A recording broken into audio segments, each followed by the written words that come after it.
할렐루야. 오늘 마태복음 8장 5절에서 13절 본문으로 하나님이 찾으시는 한 사람이라는 제목으로 말씀을 드리려고 합니다. 오늘 한마디로 말씀을 드리면 하나님은 믿는 자를 찾으신다 하는 내용입니다. 제가 목사라서요, 아무래도 성도들을 좀 많이 보고, 그리고 또 모태신앙이어서 어릴 때부터 교회에서 자라서 성도들을 굉장히 많이 만났습니다. 아무 처리 없이 그저 대화할 때도 있지만, 이제 어느 정도 그래도 식견이 들어서 성도들과 대화하면서 어렸을 때 제가 느끼던 교회의 문제점이 아니라 오늘날 성도들의 문제점이 보이는데요. 여러분들은 제가 보고 있는 이 성도들의 문제점이 무엇인지 짐작하실지 모르겠습니다. 참 많은 충격을 저는 종종 받는데요. 그것은 성도들에게 믿음이 없다는 겁니다. 자신이 하나님의 사랑을 받는 특별한 사람이라는 이 확신이 없어요.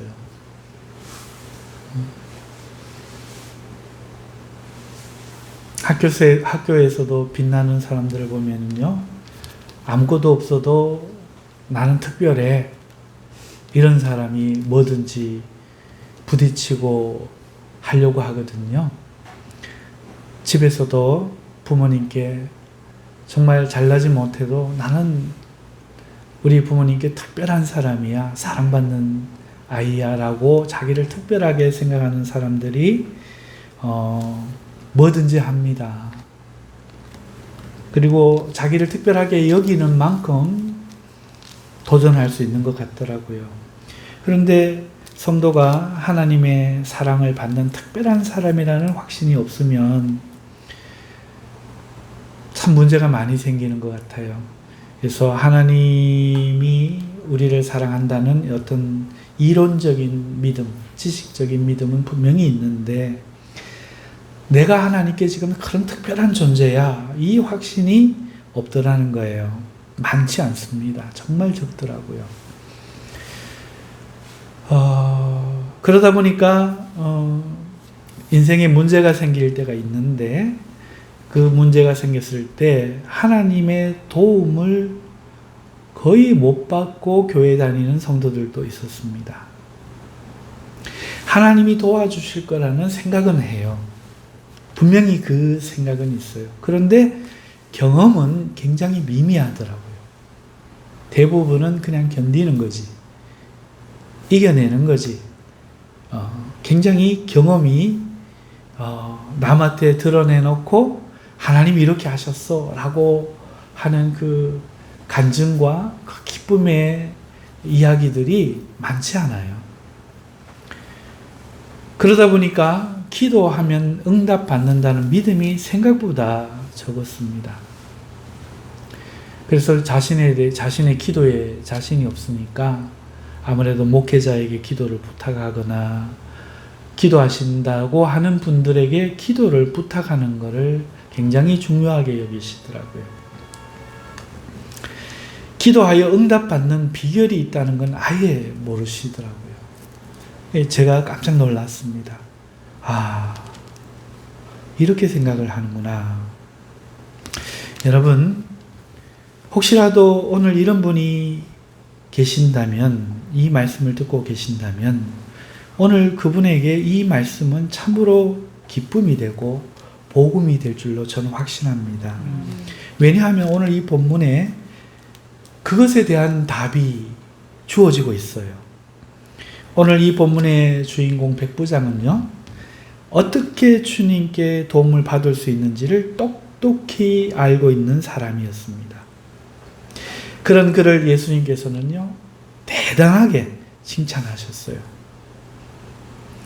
원고에는 대단이라고 적어놨습니다. 이거 말로 설명할 길이 없어서 대단하게라고 한자라도 더 붙였습니다.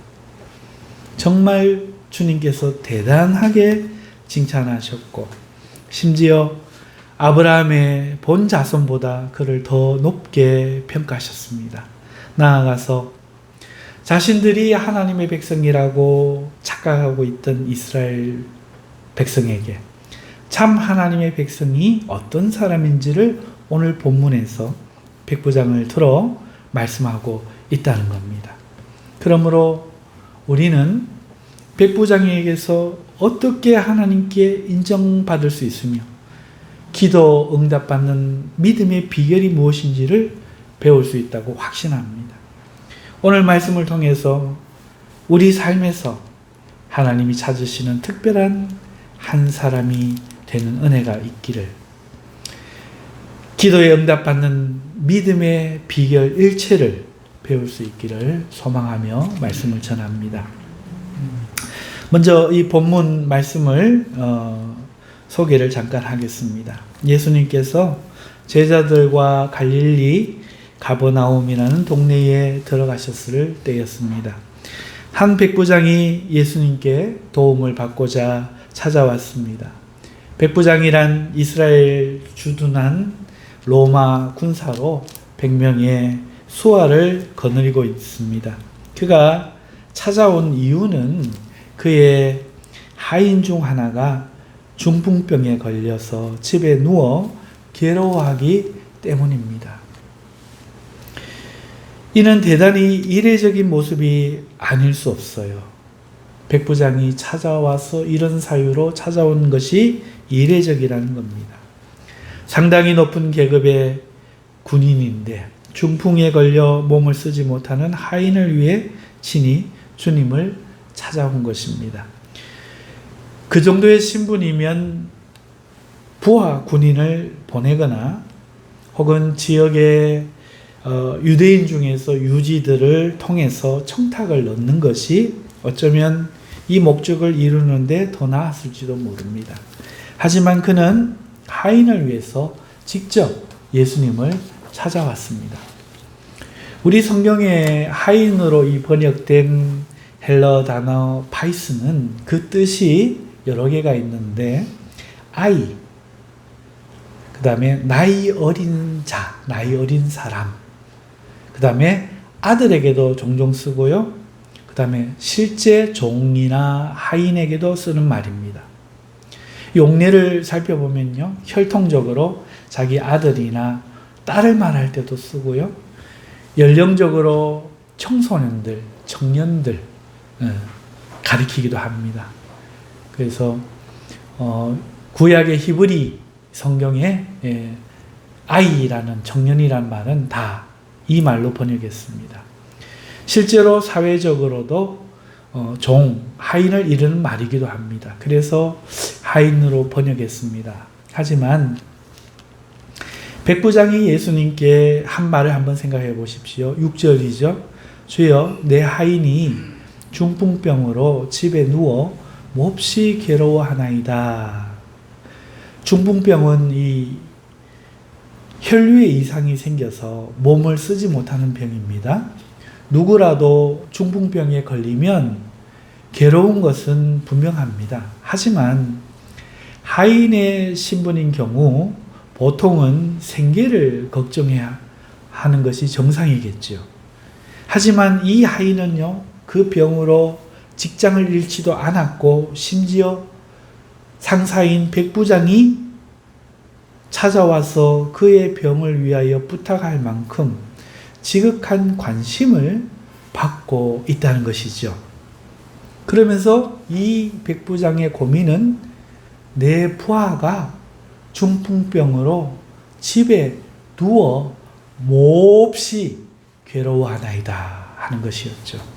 이로 볼 때 원어가 가지고 있는 이 뜻 중에 하인이라는 단어 뜻보다는 다른 뜻도 있으니 연령적으로 연소한 사람들을 일컫는 용어로 해석하여서 백부장이 아끼는 장래가 유망한 젊은이 중 하나가 그만 중풍병에 젊은 나이에 몸을 못 쓰게 되자 이 젊은이가 미래를 좌절하고 몹시 괴로워하고 있으며 이를 백부장이 안타까이 여겨 예수님을 찾아왔다고 해석하는 것이 더 타당한 해석같이 저는 보입니다. 이렇게 보면 백부장은 자기 수하에 있는 젊은이를 대단히 아끼고 응원하고 그의 미래를 위해 기꺼이 나설 수 있는 사람이 아닌가 싶습니다. 또 자신에게 속한 사람의 그 좌절을 좌시하지 않는 사람으로 보입니다. 그리고 그러한 자기의 뜻, 좋은 뜻이지만 자기의 뜻을 이룸에 있어서 자기중심적이 아니었습니다. 예수님께 부하라고 해도 군사겠지요. 군사를 보내거나 다른 명망이 있는 유지를 통해 압박하는 방식이 아니라 겸손히 본인이 찾아가 머리를 숙여 부탁한다는 것입니다. 그럼에도 그가 자기가 필요해서 겸손했던 것은 분명히 아닙니다. 왜냐하면 주님이 내가 가서 고쳐주리라 라고 선선히 대답을 하셨습니다. 그런데 그는 급히 자신을 낮추면서 주여 내 집에 들어오심을 나는 감당하지 못하겠사오니 다만 말씀으로만 하옵소서 이렇게 말을 합니다. 보통은요 그래 내가 가서 고쳐줄게 하면 주님의 이 방문을 당연하게 여기죠. 나아만 장군이 엘리야가 자기를 나와 마중할 줄 알았던 것처럼 특히 군인은 이런 정신이 더 많을 것입니다. 당연하게 여기겠죠. 그런데 그러지 않습니다. 그러면서 예수님을 또 모시고 가면서 내가 이런 사람이야 라고 은근히 자신을 자랑하는 기회로 삼는 것이 보통 일반적인 사람의 심리일 수 있겠지만 그는요 지금 황급히 사양하고 있어요. 이는 주님이 싫어서가 아니고 또 사회적인 자기 입장 때문도 아닙니다. 그는 자신과 주님이 급이 다르다고 생각하는 것 같아요. 주님을 자기 집에 모시는 것이 자기가 감당할 수 없다는 거예요. 이 고백에는 그의 이런 생각이 드러나는 겁니다. 또 하나 그것을 지지하는 분명한 사실은요. 주님을 부르는 호칭이 그렇습니다. 로마 군인이기에 그가 예수님을 주여라고 부르는 것은 문제가 될 수 있어요. 로마 군인이 황제를 칭하는 용어가 로마의 모든 신하들이 황제를 부르는 용어가 바로 주라는 단어고 그리고 일반적으로도 사용하는데 자신의 직속 상관에게 이 단어를 사용합니다. 그러니 예수님께 주님이라 호칭하고 집에 모실 수 없을 정도로 차이가 나서 모실 수 없다라는 말은 예수님을 상관은 상관인데 대단히 높은 적어도 황제 이상의 신분으로 생각한다는 거죠. 심지어 군인인 그가 이런 호칭을 했다는 것이 알려지면 유대인이잖아요, 예수님이. 위험할 수 있는 일임에도 그는 숨기지 않고 거침없이 주님이라 불렀다는 겁니다. 그랬다는 것은 이 백부장이 실제로 예수님을 그렇게 높게 여겨서 자기 집에 모시지 못하겠다 겸손했던 것이고 주여라는 호칭에서 사회적 입장 때문에 주님을 모시지 못한 것이 아니라 자기가 손해가 될 수 있는 해를 받을 수 있는 상황에도 기꺼이 주님이라고 부른 것에서 실제로 그는 주님을 대단히 높게 적어도 황제 이상으로 생각했다 하는 겁니다. 그 다음 그의 말에서 그가 예수님을 어느 정도로 높게 생각하는지 잘 드러나고 있는데요. 그는 이렇게 말합니다. 말씀으로만 하옵소서. 병을 고치는 일이잖아요. 지금 병을 고쳐달라고 왔잖아요. 그가 예수님이 그저 신통력이 있는 의원 정도로 생각했다면 절대로 이렇게 말하지 않았을 겁니다. 그는 예수님이 말씀만 하셔도 병이 낫는 신적인 인물로 생각한 겁니다. 말씀으로만 하옵소서 그러면 낫겠나이다. 그래서 그는 과감히 주여라고 했고 말씀만 하셔도 낫겠다고 말했으며 자신은 감히 주님을 자기 집에 모실 만한 그런 거룩한 자가 아니며 일개 군인인 자기도 명령을 듣고 이 체제를 아는데 오늘 주께서 말씀하시면 당연히 병이 떠나갈 것이라 고백하는 거죠. 이 백부장의 말을 듣고 우리 주님이 놀라셨습니다. 사람이 멋져서가 아니에요. 사람들 중에는 백부장처럼 권위에 사로잡히지 않고 겸손하며 자신의 사람을 친정으로 아끼고 흑백 세상에서 홀로 화려한 컬러처럼 생각이 깨어 있는 그런 멋진 사람이 간혹 있어요. 하지만 주님이 놀라신 것은 그런 그의 모습 때문이 아니라 그의 믿음 때문이라고 분명히 말씀하고 있습니다. 이스라엘 중 아무에게서도 이런 믿음을 발견하지 못했다는 거예요. 이스라엘의 하나님으로서 예수님은 자기 백성에게 오셨지만 아직 아무도 백부장과 같은 믿음을 한 번도 보여준 적이 없다는 겁니다. 이스라엘 사람들은요, 하나님의 백성이라는 사실을 대단히 자랑스러워했지요. 하지만 실상은 하나님의 율법을 눈가림으로 지키고 하나님을 섬기는 것 대부분이 사람들에게 보이는 외식이고 예수님이 하나님과 율법에 대해서 바르게 가르쳐도 이걸 굉장히 싫어하고 배척했다는 것을 우리는 압니다. 예수님은 기적을 행하셨죠. 병을 고치고 오병이어의 기적을 통해서 있을 수 없는 일들을 하셨음에도 불구하고 사람들은 그저 예수님을 왕으로 삼아 이용할 생각만 했지 아무도 백부장처럼 이렇게 예수님을 신과 같은 사람으로 거룩한 분으로 믿지 않았다는 거예요.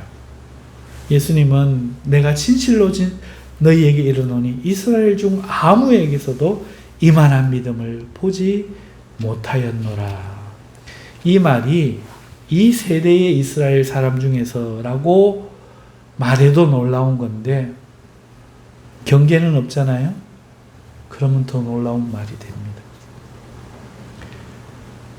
이 말씀이 놀랍긴 하지만 이 말씀보다 더 놀라운 것은요, 따로 있어요. 예수님이 놀라셨다라는 표현을 쓴다는 거예요. 여러분, 하나님을 뭐가 놀라게 할 수 있습니까? 예수님이 놀란 건 하나님이 놀란 거예요. 깜짝 놀랐다. 누가 무엇으로 어떤 것이 있어서 하나님을 놀라게 할 수 있을까요? 이게 더 놀라운 거예요. 믿음이란 이런 겁니다. 우리는 오늘 이 본문에서 하나님을 놀라게 하는 것이 무엇인지 보게 돼요. 인류의 역사 속에서 이만한 사람 없었죠. 왜? 이스라엘 가운데도 없었습니까? 하나님의 백성 가운데서도 이만한 사람을 못 봤는데 오늘 이 사람이 어떻게 이런 믿음을 가지고 있는가? 예수님이 놀라셨습니다. 예수님은 11절에 다음과 같이 말씀하셔요. 또 너에게 이르노니 동서로부터 많은 사람이 이르러 아브라함과 이삭과 야곱과 함께 천국에 앉으려니와 그 나라의 본 자손들은 바깥 어두운 데 쫓겨나 거기서 울며 이를 갈게 되리라. 이렇게 말씀합니다. 즉 하나님을 놀라게 하는 것이 믿음인데 하나님의 백성 되는 게 누구냐? 바로 이 믿음의 사람들이라는 거죠. 믿음이 없으면 본 자손, 본 혈통의 자손이라도 하나님 나라 천국에는 가지 못하고 이 땅에서는 백성으로 스스로 말할지 몰라도 천국에는 들어가지 못한다. 아브라함과 함께 앉지 못한다. 분명하게 말씀을 하고 있다는 거예요.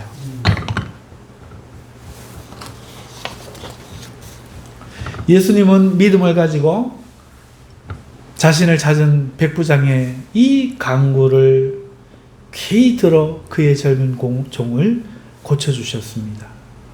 심지어 이렇게 고쳐주시죠. 네가 믿은 대로 될지어다.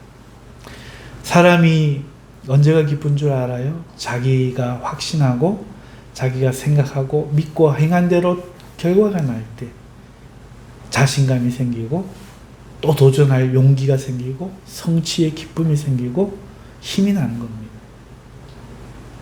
주님이 지금 그걸 주시는 거예요. 네가 믿은 대로 되라. 여러분들 믿은 대로 되시기를 주님 이름으로 축복합니다. 아멘. 부정적으로 믿는 사람은 어떨까요? 큰일 날 말이죠. 여러분 믿은 대로 되시기를 바랍니다. 아멘. 하나님을 향해 무모한 믿음이라도 가졌다면 얼마나 다행인지.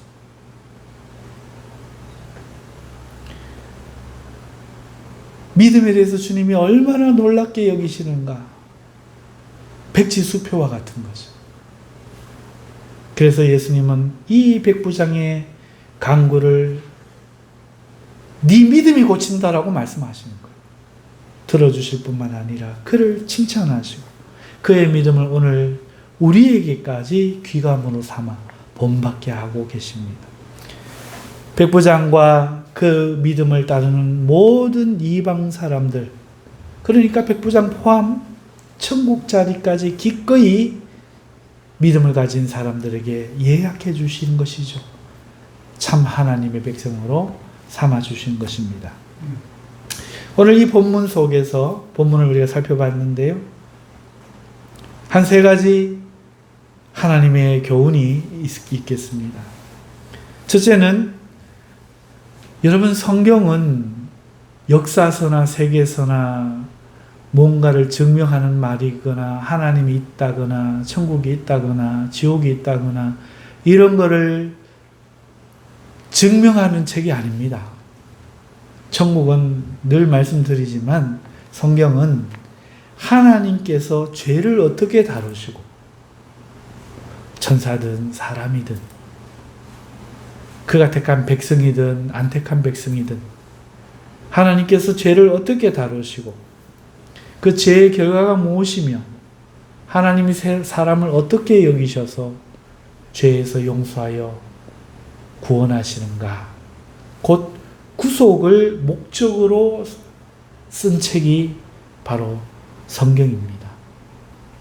부수적인 것들이 많이 있을 수 있어요. 지혜도 있고 지식도 가질 수 있고 여러 가지 비결도 배울 수 있고 세계사와 세상의 존재의 기원과 이런 것들이 부수적으로 우리가 깨달을 수는 있으나 그것은 목적이 아닙니다.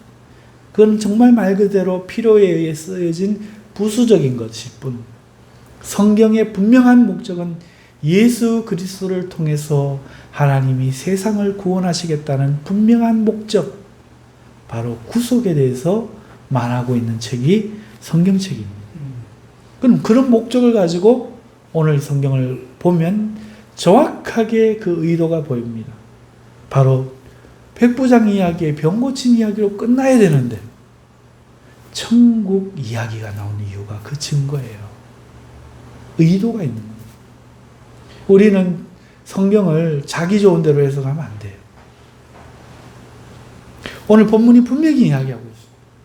믿음은 기도 응답으로 안 끝난다는 거예요. 구원과 천국 백성 되는 하나님의 구속하심으로 이어지는 본질 자체라는 겁니다. 그래서 오늘 믿음이 하나님의 구속함을 받는 방편으로 정확하게 드러나가고 있고 그 부수적인 것으로 그가 칭찬받고 그가 그의 종이 병 고침도 받는다. 분명하게 이야기하고 있는 것이죠. 두 번째, 오늘 본문에서 드러나는 하나님이 주시는 교훈은 우리가 예수님을 하나님과 주로 믿을 때에 그 믿음에 따라 하나님을 놀라게 할 수 있다는 거예요. 우리가 아무리 헌금을 11조 드려도 안 돼요. 몸을 등신불로 태워드려도 놀라게 못해요. 우리가 하나님을 깜짝 놀라게, 그것도 기쁘게 깜짝 놀라게 할 만한 일은 하나님을 믿는 겁니다. 믿음이 없으면 주님은 또 놀라셔요. 내가 이렇게 노력하는데도 어떻게 너희가 믿음이 없을 수 있는가? 주님이 놀라시는 것은 부정적이든 긍정적이든 단 한 가지밖에 없습니다. 바로 믿음입니다. 믿음이 하나님께서 요구하시는 겁니다. 백부장과 같은 이 이방인도 믿음을 가질 수 있다 하는 것이 오늘 본문 말씀이 말하고 싶은 거예요. 물론 교리적으로 하나님이 우리를 믿게 하셔야만 우리가 믿을 수 있는 것은 맞지만 이스라엘처럼 믿게 하시려고 그 많은 노력을 해도 믿음을 내어놓지 못하는 사람들이 있는가 하면 백부장처럼 아무것도 받은 게 없어도 믿음을 내어놓을 수 있다 하는 거예요. 그럼 여러분 어떻게 하시겠습니까? 안 믿어줘 이렇게 하시겠습니까? 아니면 내가 믿어야지 하시겠습니까? 어제 남매지의 전도를 갔는데 어떤 분이 안 믿어진다는 거예요. 그래서 제가 경험했던 일들을 쭉 말하며 믿을 때에, 믿으려고 애쓸 때에 이런 일들을 경험하지 가만히 있으면 절대로 안 믿어집니다. 하나님이 때로 우리를 부르기 위해서 여러 기적과 이적을 일으키는 것은 경험할 수 있습니다. 믿기 전에도. 하지만 신령한 영적인 일들은 내가 하나님을 믿을 때에 믿고자 노력하고 내 불신과 싸우고 허무맹랑한 소리라고 자기 속에서 이야기를 해도 하나님을 믿는 믿음을 붙들 때에 놀라운 경험을 합니다. 깜짝 놀랍니다. 홍해가 갈라지고 문제의 산이 던져지는 놀라운 경험 실제로 합니다.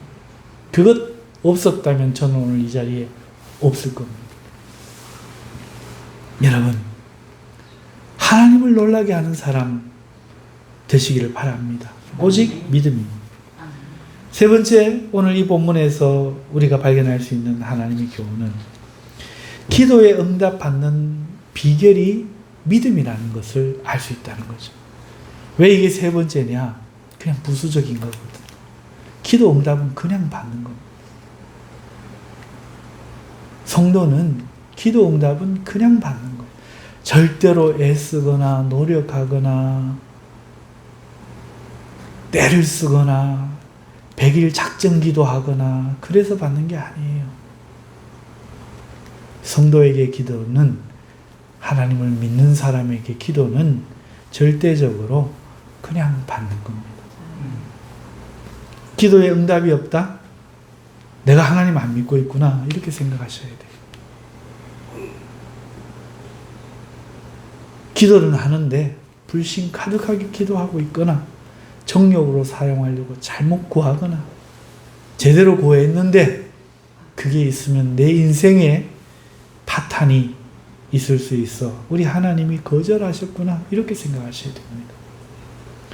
여러분, 기도 응답받는 비결은 오직 믿음입니다. 이렇게 오해하시면 안 돼요. 내가 하나님이 주실 줄 딱 믿고 기도하면 그거 딱 주고 내가 조금이라도 의심하면 못 받는다. 물론 그렇게 해도 됩디다. 해봐서 알아요. 됩디다. 그런데 그게 아니고요.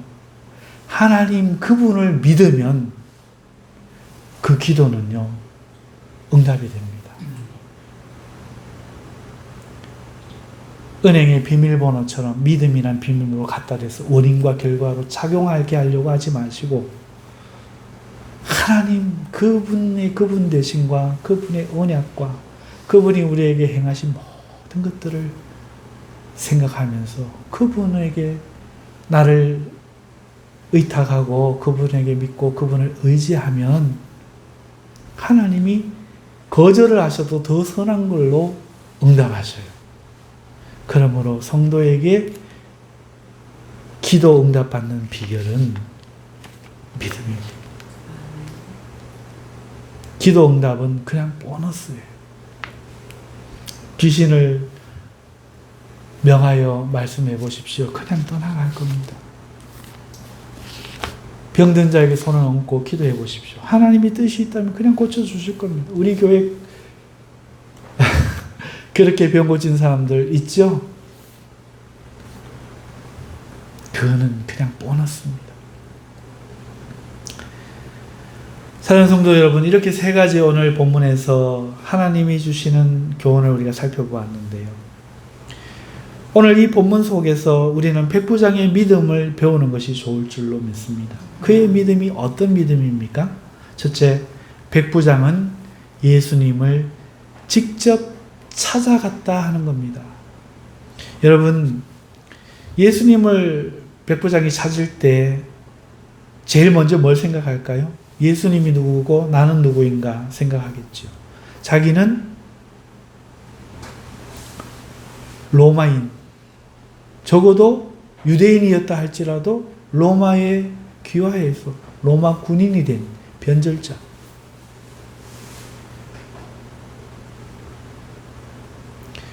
유대인은 일제시대 우리나라처럼 지배를 받는 나라. 여러분, 예수님을 찾아가기가 쉽지 않습니다. 관계를 생각할 때. 특히 유대인들이 이방인들을 어떻게 여기는지를 알고 있다면 자존심이 상하고 그리고 호의를 기대하기 어려웠을 겁니다. 하지만 이 백부장은요, 그런 자기의 조건, 자기의 출신 이런 거에 매이지 않았다는 거예요. 우리가 하나님을 찾을 때는 그렇게 하면 안 돼요. 두 번째, 이 백부장의 믿음은요, 자신의 신분을 이용하거나 청탁하지 않았다는 겁니다. 자기가 주님 앞에 직접 나간 것이죠. 세 번째는요, 자신의 그 부활을 생각하는 그 사랑만을 가지고 직접 주님께 나아가서 겸손하게 간절하게 부탁했다는 거예요. 간구했다라고 되어 있어요. 겸손하게 간절하게 부탁했습니다. 오늘 우리는 이 믿음을 가져야 돼요. 두 번째, 백부장은요, 예수님을 믿었습니다. 자기 하인을 고쳐주실 수 있는 능력 있는 분임을 믿었다는 거죠. 주님이 내가 이렇게 부탁을 할 때에 이방인이라고 뭐라 하지 않고 고쳐줄 호의를 가지시는 그런 좋은 분으로 믿었습니다.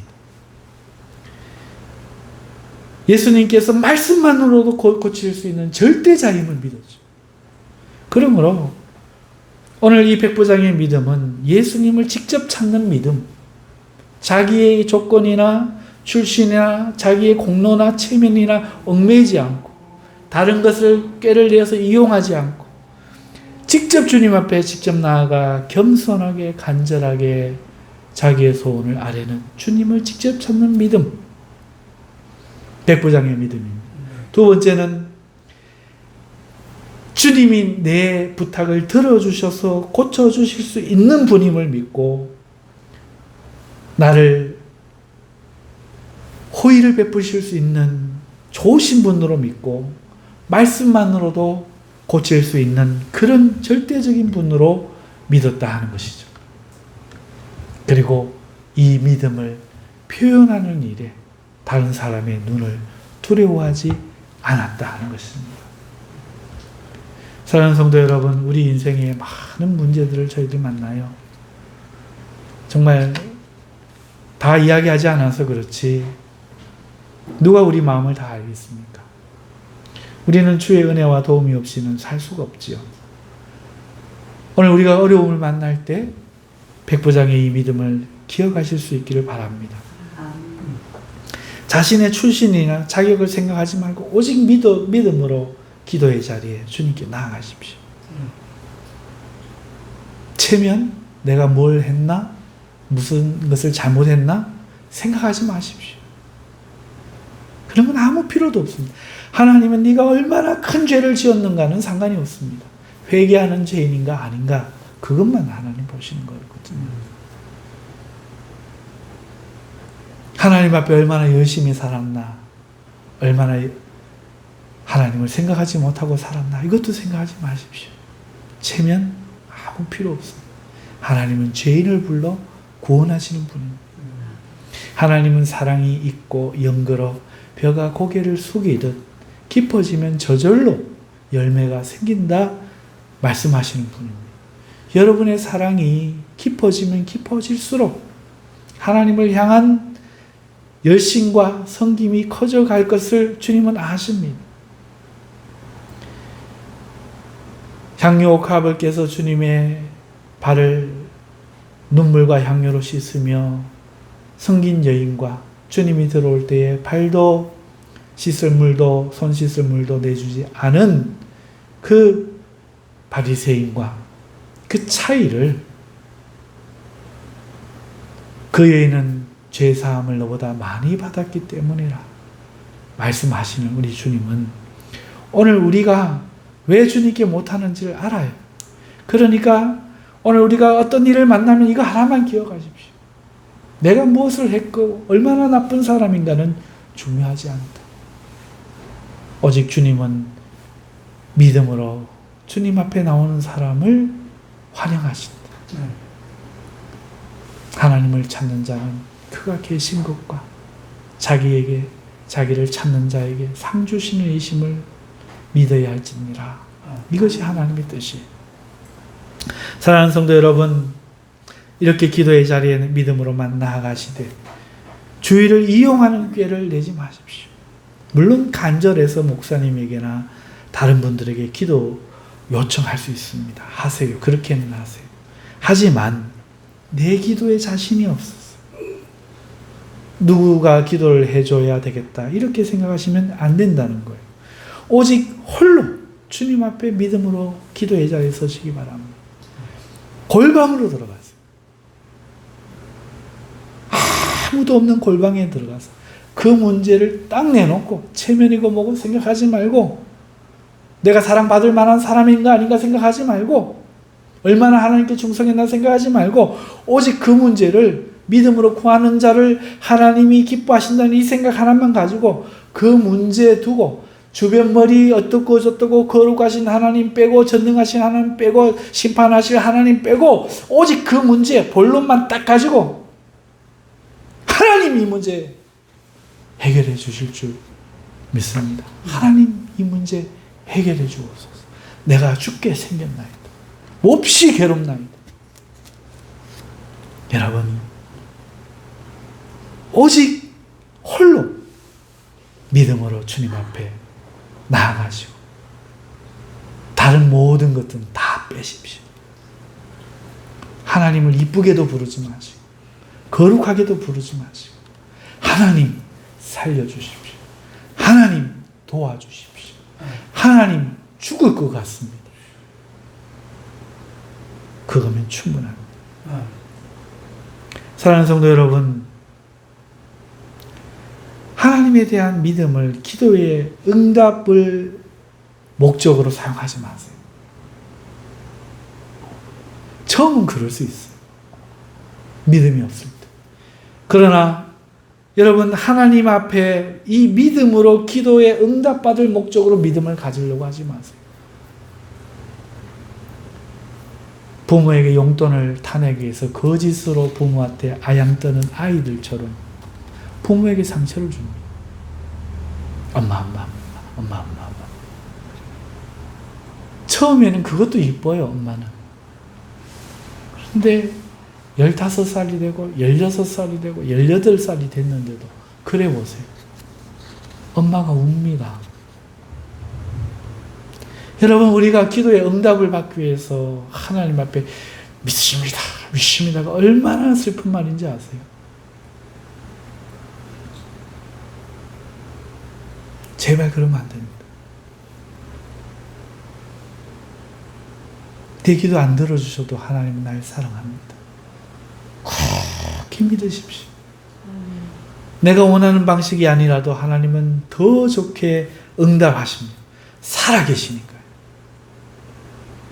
그렇게 믿음으로 주님을 놀라게 하는 일에 진심이 되어 보십시오. 여러분, 인생이 달라집니다. 여러분 인생이 변할 수 있기를 바랍니다. 여러분이 키워야 될 것은 이 세상의 꿈이 아니라 바로 이 믿음의 꿈입니다. 내가 믿음으로 우리 하나님을 놀라게 하겠다. 그는 반드시 엘리야처럼 아합 왕의 세상 중심에 하나님에 의해 세워집니다. 꿈은 하나님을 향해 믿음을 갖는 것입니다.